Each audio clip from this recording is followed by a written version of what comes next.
So good morning, good afternoon, anybody, depending on where you are in the world watching the webinar. I'm delighted to be standing in this afternoon for Oliver Shaw, who unfortunately couldn't make it to this. He's been detained for this afternoon, but to welcome back Betsy Summers, Principal Analyst at Forrester's Future of Work team, and Jessica Madral, the Chief Product Officer over here at Orgvue, for our expert conversation around the why AI deployment is actually failing.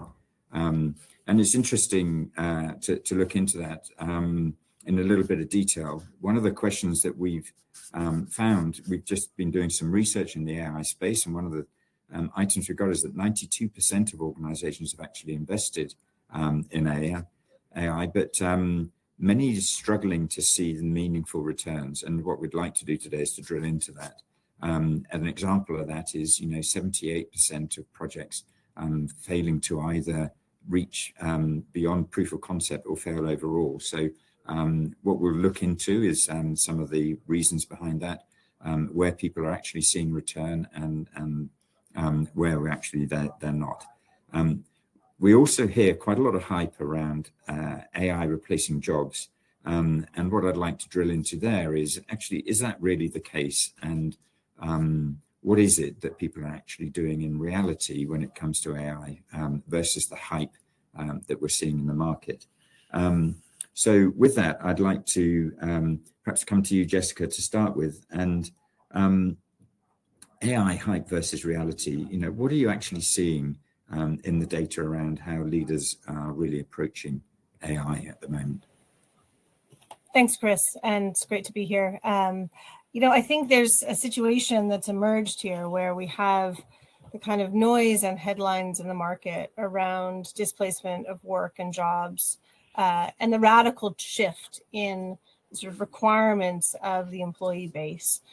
But actually, in reality, the shifts that we might expect underneath those headlines aren't really occurring, right? And what we mean by that is that where there is a change in headcount, we're not necessarily seeing a direct correlation with actual investment in AI. We may see reduction in workforce as a separate event or a separate trend, but we're not seeing that AI is directly reducing the need for workers broadly. Now, I think during the course of the hour, we'll talk about sort of the drivers for what is happening and why. But this kind of immediate media-led connection between job loss and AI, I don't think is bearing out in the data.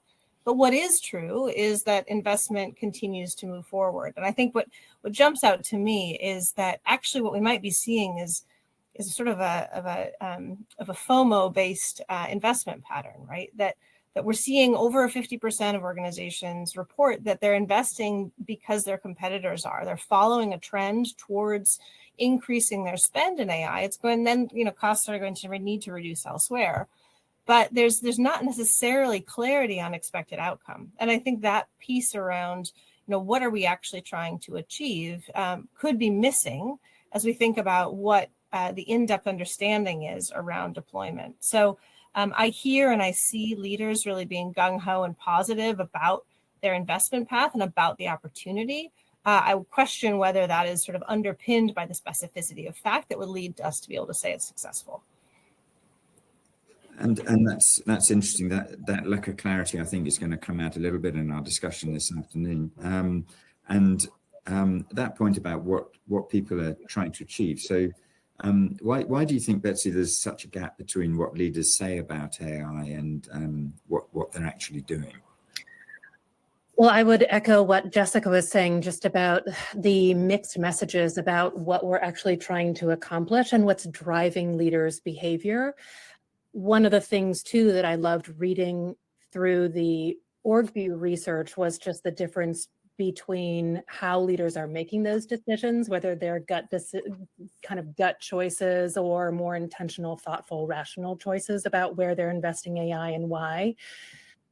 We're seeing a lot of that play out in the market with the kind of FOMO decision making or kind of a spray and pray methodology of let's just apply AI in scattershot ways, or maybe deploying AI in a specific function and reducing headcount in that function with the hope that AI will then take up and be able to replace a lot of those job tasks and whole capabilities across that function. And of course, in what we're seeing from the consequences of those choices is that kind of wholesale job replacement rarely actually nets out. It rarely works. We're seeing a lot more AI being able to replace or automate certain tasks, but it doesn't get rid of full jobs. In fact, a lot of the